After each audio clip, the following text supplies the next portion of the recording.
तो देखिए, इस प्रकार हम देखते हैं कि संवैधानिक संशोधन में भी सीनेट को महत्वपूर्ण शक्ति प्राप्त है और उसके बिना संविधान में किसी भी तरह का कोई भी संशोधन नहीं हो सकता है। तो हम संवैधानिक संशोधन में भी देखते हैं कि सीनेट को इस क्षेत्र में महत्वपूर्ण शक्ति प्राप्त है। इस क्षेत्र में महत्वपूर्ण शक्ति प्राप्त है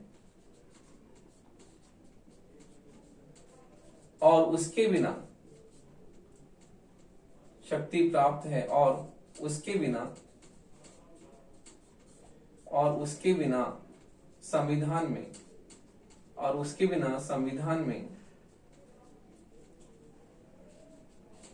किसी भी तरह का संशोधन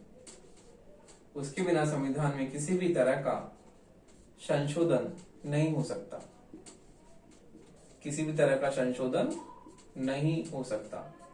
देखिए, इस प्रकार से हम देखते हैं कि संवैधानिक संशोधन में जो है उसे महत्वपूर्ण शक्ति प्राप्त है और उसके बिना कोई भी महत्वपूर्ण संशोधन नहीं हो सकता। तो देखिए, इस प्रकार अमेरिकी सीनेट जो है विधायी क्षेत्र के साथ साथ ही संवैधानिक संशोधन में भी जो है उसे महत्वपूर्ण शक्ति प्राप्त है। अगली शक्ति हम देखते हैं कि अगली शक्ति जो है सीनेट की क्या है। तो देखिए, अगली शक्ति हम देखते हैं सीनेट की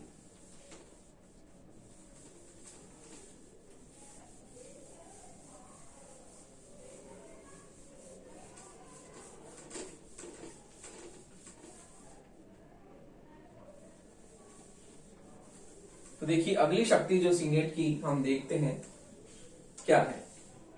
तो देखिए, सीनेट की जो है अगली शक्ति के बारे में हम चर्चा करते हैं कि अगली शक्ति क्या है। तो देखिए, वित्तीय शक्तियां एवं कार्य हम देखते हैं। सीनेट की जो है अगली शक्ति है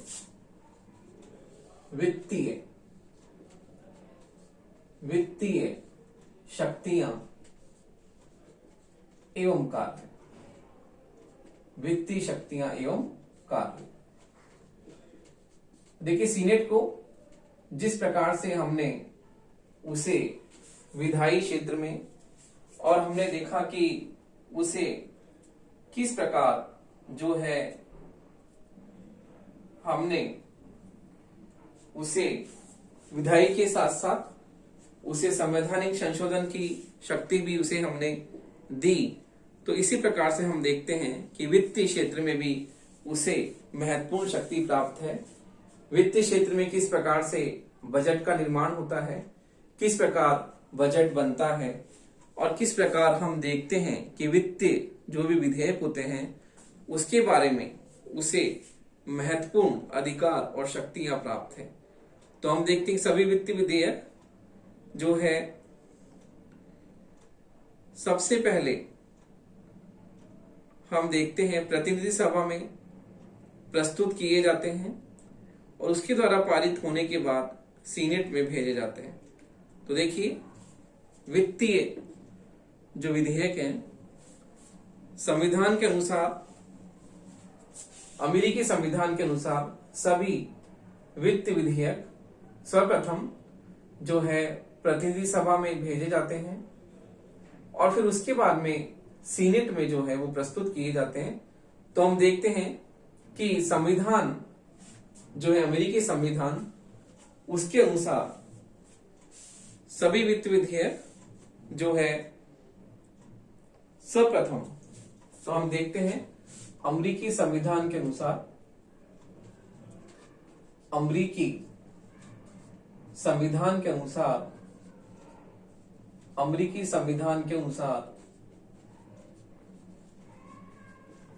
सभी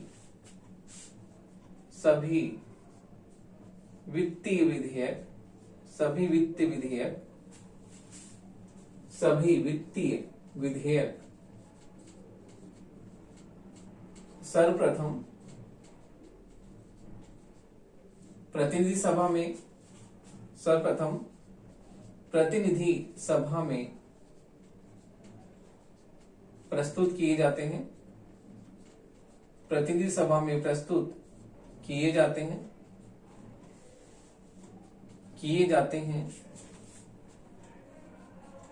और वहां से पारित होने के बाद सीनेट को भेजे जाते हैं, और वहां से पारित होने के बाद सीनेट को भेजे जाते हैं, वहां से पारित होने के बाद सीनेट को भेजे जाते हैं।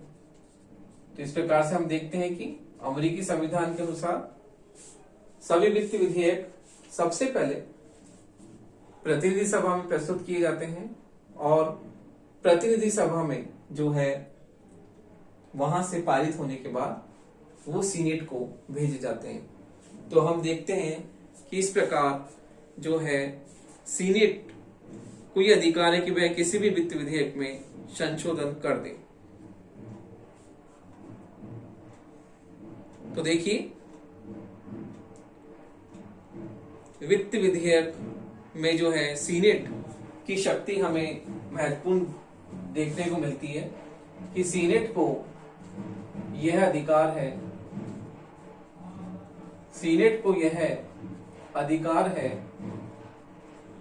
कि वह वित्तीय विधेयक में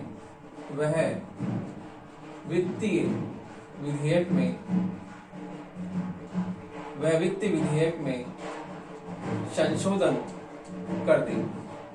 तो देखिए, सीनेट वित्तीय विधेयक में संशोधन कर सकती है और यह अधिकार केवल सीनेट को ही प्राप्त है कि वह वित्त विधेयक में संशोधन कर सकती है। लेकिन कोई भी वित्त विधेयक तब तक अंतिम रूप से पारित नहीं समझा जाता, लेकिन कोई भी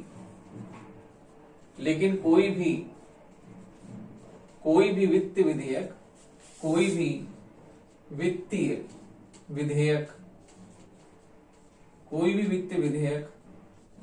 अंतिम रूप में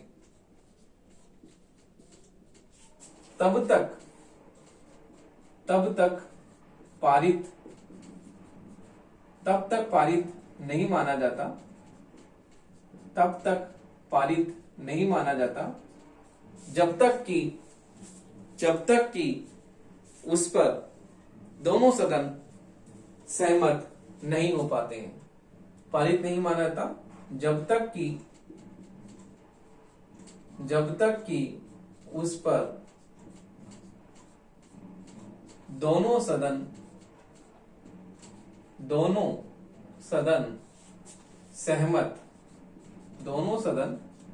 सहमत नहीं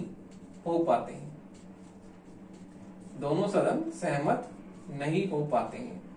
तो इस प्रकार हम देखते हैं कि वित्त विधेयक में सीनेट को महत्वपूर्ण शक्ति प्राप्त है कि वित्त विधेयक वैसे तो किसी भी सदन में प्रस्तुत किया जा सकता है, लेकिन हम देखते हैं कि प्रतिनिधि सभा में पहले उसे प्रस्तुत करने की परंपरा अमेरिका में है और सबसे पहले वह प्रतिनिधि सभा में प्रस्तुत किया जाता है। वहां से पारित होने के बाद में सीनेट में उसे भेजा जाता है और सीनेट उसमें जो है संशोधन कर सकती है। तो हम देखते हैं कि वित्तीय जो विधेयक है उसमें सीनेट को महत्वपूर्ण शक्ति प्राप्त है कि वह वित्त विधेयक में संशोधन कर सकती है। प्रतिनिधि सभा को यह शक्ति प्राप्त नहीं है। प्रतिनिधि सभा जो है उसे महत्वपूर्ण रूप से उसे पारित कर सकती है, लेकिन सीनेट को यह शक्ति प्राप्त है कि वह वित्त विधेयक में संशोधन कर सकती है। और एक बात और है कि कोई भी वित्त विधेयक अंतिम रूप में तभी पारित माना जाता है जब उस पर दोनों सदनों में सहमति हो जाती है।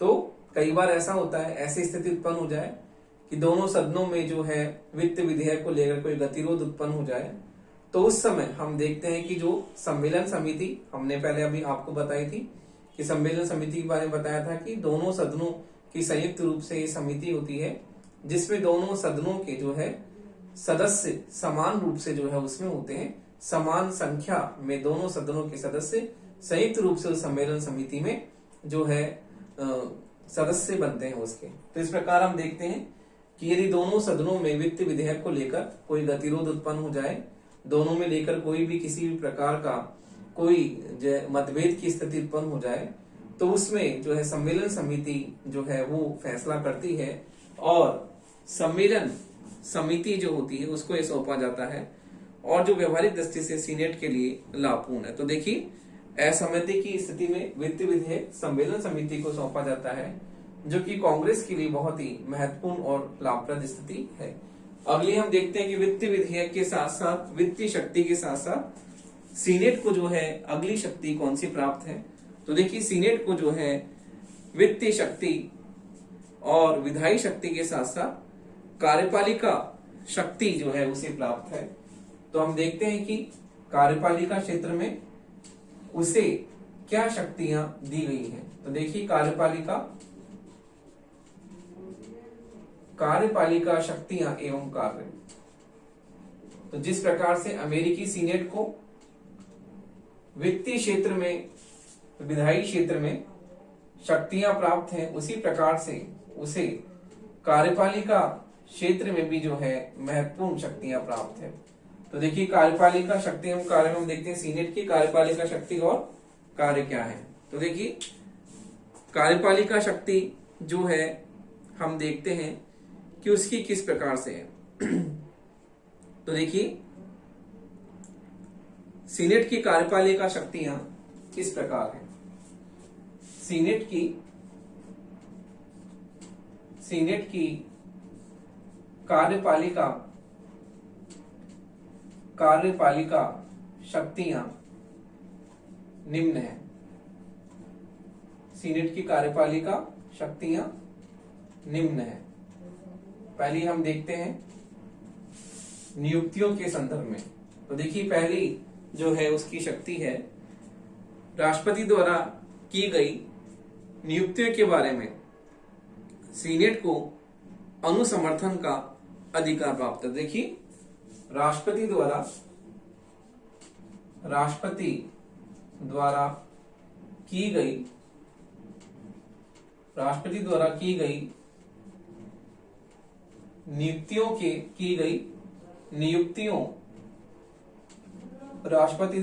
गई नियुक्तियों के संदर्भ में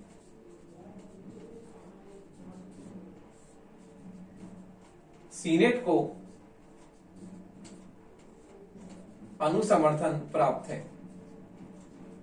सीनेट को अनुसमर्थन प्राप्त है।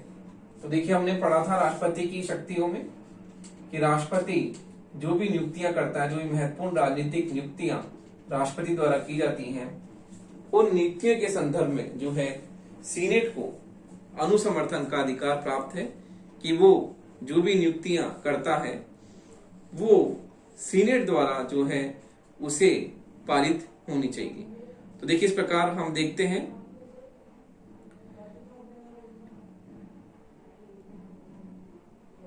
तो देखिए सीनेट जो है राष्ट्रपति जो भी नियुक्तियां करता है उन नियुक्तियों को सीनेट को यह अधिकार है कि उन नियुक्तियों को रद्द कर दे। तो देखिए राष्ट्रपति जो है नियुक्तियां करता है उसमें हम देखते हैं कि सीनेट का अनुसमर्थन उन्हें प्राप्त होना बहुत ही आवश्यक है, और यदि सीनेट का अनुसमर्थन नहीं मिलता है तो राष्ट्रपति द्वारा की गई नियुक्तियां रद्द समझी जाती हैं। तो इसमें हम देखते हैं कार्यपालिका क्षेत्र में नियुक्तियों के संदर्भ में भी सीनेट को महत्वपूर्ण शक्ति प्राप्त है। अगली हम देखते हैं कि राष्ट्रपति द्वारा की गई संधियों के बारे में सीनेट को अनुसमर्थन का अधिकार प्राप्त है। तो राष्ट्रपति द्वारा की गई राष्ट्रपति द्वारा की गई नियुक्तियों के बारे में भी, राष्ट्रपति द्वारा की गई संधि, सॉरी नियुक्ति तो कर ली हमने पहले, राष्ट्रपति द्वारा की गई संधियों, राष्ट्रपति द्वारा की गई संधियों, राष्ट्रपति द्वारा की गई संधियों के बारे में भी, संधियों के बारे में भी, संधियों के बारे में भी सीनेट को अनुसमर्थन का, सीनेट को अनुसमर्थन का अधिकार प्राप्त है, सीनेट को अनुसमर्थन का अधिकार प्राप्त है।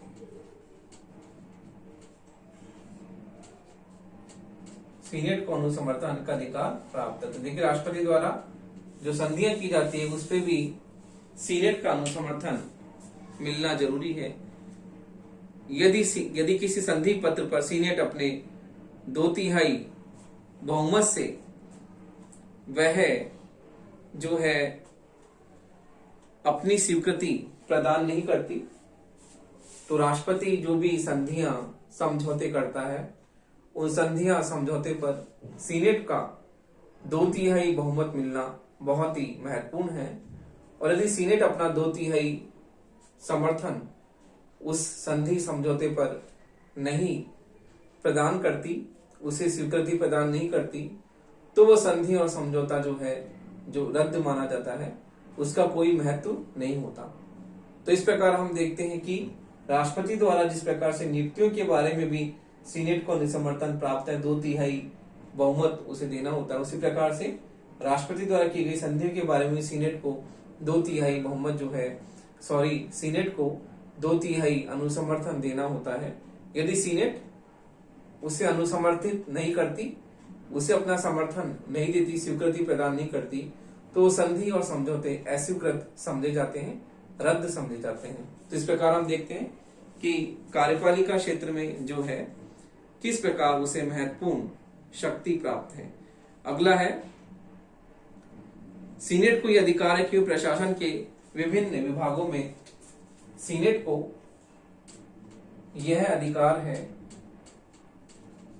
सीनेट को यह अधिकार प्राप्त है, सीनेट को यह अधिकार प्राप्त है कि वह प्रशासन में,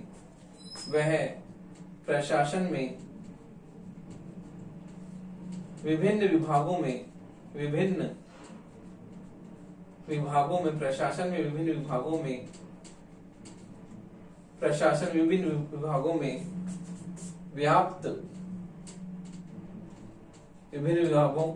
में व्याप्त, भ्रष्टाचार की जांच पड़ताल करें, भ्रष्टाचार की जांच पड़ताल करें। तो देखिए ये भी जो है सीनेट की महत्वपूर्ण शक्ति उसे प्राप्त है, जांच पड़ताल करें। तो यह है सीनेट की कार्यपालिका संबंधी शक्तियों में एक अन्य शक्ति है कि प्रशासन के विभिन्न विभागों में जो भी भ्रष्टाचार है, किस प्रकार से प्रशासन में जो है लाल फीताशाही व्याप्त है और उसके कारण से दिन प्रतिदिन जो भ्रष्टाचार, करप्शन बढ़ता जा रहा है, उसकी तह में जाना और उसके कारणों को ढूंढना और उसका समाधान करना, ये भी जो है सीनेट को यह अधिकार प्राप्त है कि प्रशासन के विभिन्न विभागों में व्याप्त जो भ्रष्टाचार है उसकी जांच पड़ताल करना। अगला हम देखते हैं कि विशेष स्थिति में सीनेट जो है उपराष्ट्रपति का चुनाव करती है। तो देखिए विशेष स्थिति में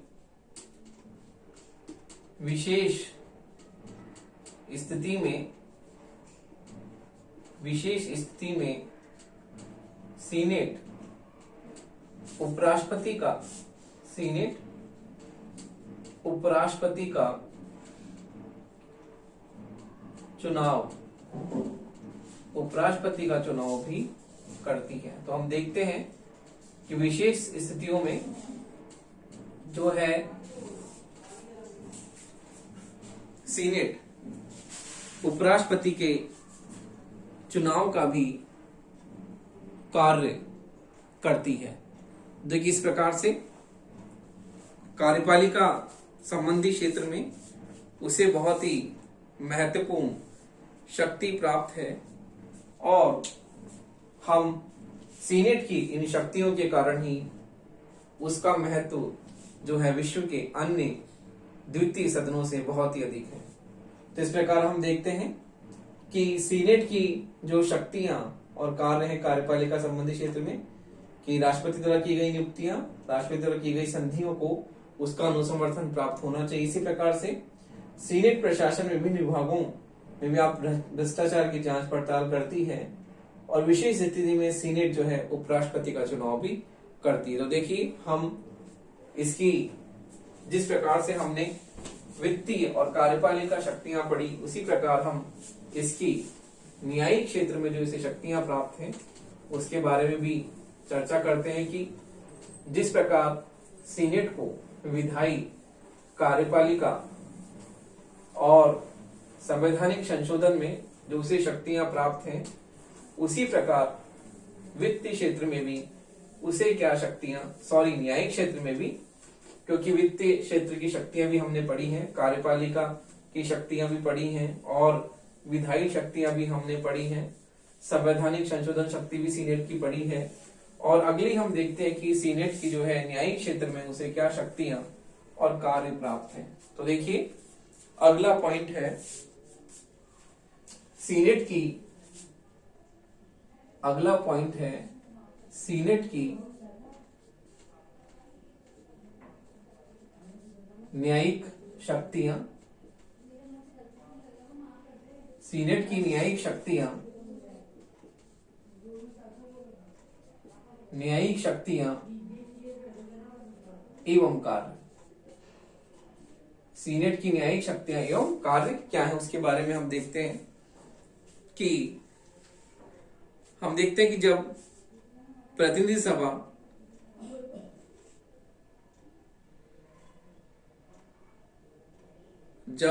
सभा जो है राष्ट्रपति या उपराष्ट्रपति के खिलाफ, हम देखते हैं कि जब प्रतिनिधि सभा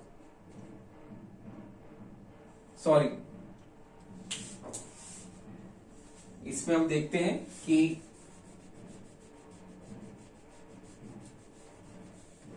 न्यायिक क्षेत्र में जो है हम इसकी शक्तियां देखते हैं कि जब प्रतिनिधि सभा राष्ट्रपति, हम सही कर रहे थे, जब प्रतिनिधि सभा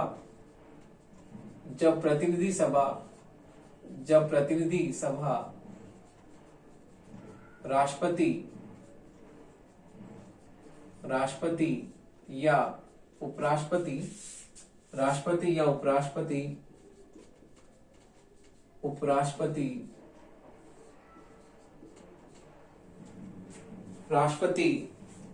या उपराष्ट्रपति या किसी प्रमुख संघीय पदाधिकारी या किसी प्रमुख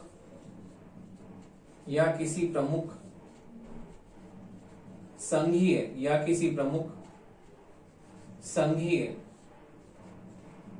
पदाधिकारी के खिलाफ महाभियोग, पदाधिकारी के खिलाफ, संघीय पदाधिकारी के खिलाफ महाभियोग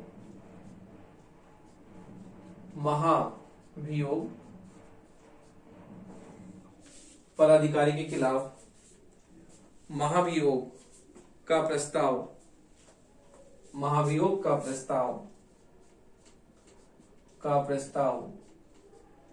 2/3 बहुमत से 2/3 बहुमत से पारित करके सीनेट में भेजती है, 2/3 बहुमत से पारित करके सीनेट में भेजती है, सीनेट में भेजती है, तो वह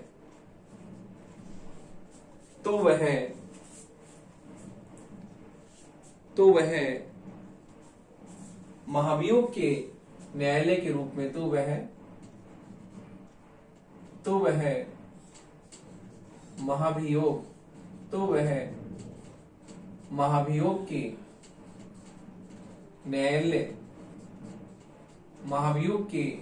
न्यायालय के रूप में बैठती है। तो वह महाभियोग के न्यायालय के रूप में बैठती है। तो देखिए, सीनेट जो है महाभियोग का न्यायालय बनती है जब प्रतिनिधि सभा किसी भी उच्च अधिकारी के खिलाफ, चाहे राष्ट्रपति हो, उपराष्ट्रपति या कोई भी संघीय पदाधिकारी हो, महत्वपूर्ण पद पर आसीन हो, उसके खिलाफ महाभियोग का प्रस्ताव जब प्रतिनिधि सभा 2/3 बहुमत से पारित करके सीनेट में भेजती है, तो हम देखते हैं कि सीनेट उस समय महाभियोग के न्यायालय के रूप में कार्य करती है, महाभियोग के न्यायालय के रूप में बैठती है। तो हम देखते हैं कि इस समय सीनेट की अध्यक्षता जो है कौन करता है। तो इस समय सीनेट की अध्यक्षता जो है संघीय न्यायालय का, इस समय सीनेट की अध्यक्षता, इस समय सीनेट की अध्यक्षता, इस समय सीनेट की अध्यक्षता संघीय, इस समय सीनेट की अध्यक्षता संघीय या सर्वोच्च न्यायालय का, या सर्वोच्च न्यायालय का मुख्य न्यायाधीश, इस समय सीनेट की अध्यक्षता संघीय या सर्वोच्च न्यायालय का मुख्य न्यायाधीश करता है।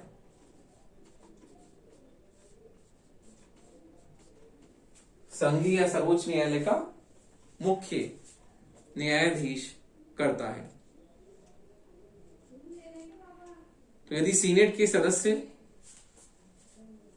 2/3 बहुमत से, यदि सीनेट के सदस्य 2/3 बहुमत से, यदि सीनेट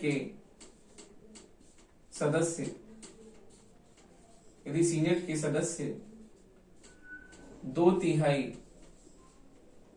बहुमत से, 2/3 बहुमत से उस महाभियोग का प्रस्ताव, उस महाभियोग का प्रस्ताव जो है, उस महाभियोग के प्रस्ताव का समर्थन कर देते हैं। 2/3 बहुमत से उस महाभियोग के प्रस्ताव का समर्थन कर देते हैं, तो संबंधित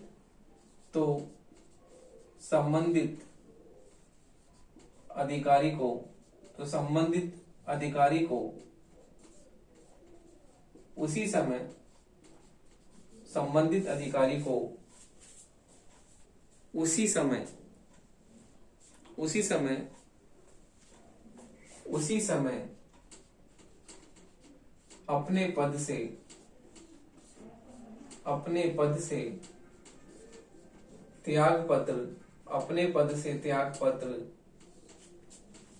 अपने पद से त्याग पत्र देना पड़ता है।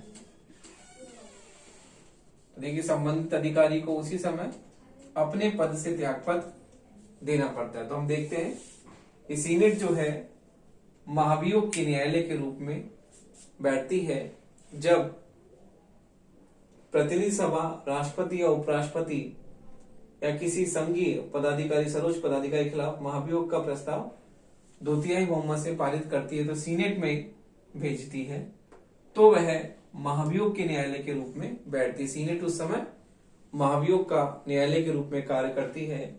और इस समय सीनेट की अध्यक्षता कौन करता है? सर्वोच्च न्यायालय का मुख्य न्यायाधीश उसकी अध्यक्षता करता है। तो हम देखते हैं कि सीनेट के सदस्य 2/3 बहुमत से उस महाभियोग के प्रस्ताव का समर्थन कर देते हैं, उसे पास कर देते हैं, तो संबंधित अधिकारी को उसी समय अपने पद से त्यागपत्र देना पड़ता। तो हम देखते हैं कि सीनेट की जो है न्यायिक क्षेत्र में उसे महत्वपूर्ण शक्ति प्राप्त है। और इस प्रकार हम यह कहते हैं कि सीनेट को पर्याप्त शक्तियां प्राप्त हैं।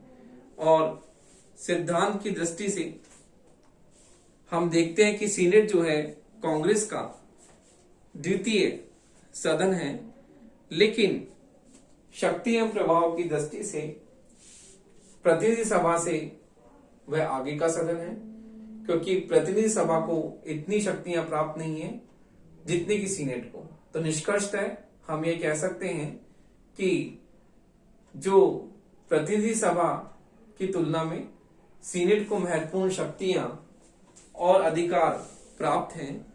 और इस प्रकार से हम देखते हैं कि सीनेट जो है संविधान निर्माता भी उसे शक्तिशाली रूप में देखना चाहते थे। तो इस प्रकार हम कहते हैं कि सीनेट की जो हमने कार्यपालिका, विधायी, न्यायिक, संविधान संशोधन संबंधी शक्तियां, वित्त क्षेत्र में शक्तियां देखी, इस आधार पर हम कह सकते हैं कि सीनेट जो है विश्व का सबसे शक्तिशाली द्वितीय सदन है। और उसकी जो ये शक्तियां संविधान निर्माताओं ने उसे प्रदान की है, उस आधार पर हम ये कह सकते हैं कि सीनेट की शक्तियां जो है प्रतिनिधि सभा की तुलना में बहुत ही अधिक हैं। और इसीलिए हम सीनेट को विश्व का सबसे शक्तिशाली द्वितीय सदन कहते हैं।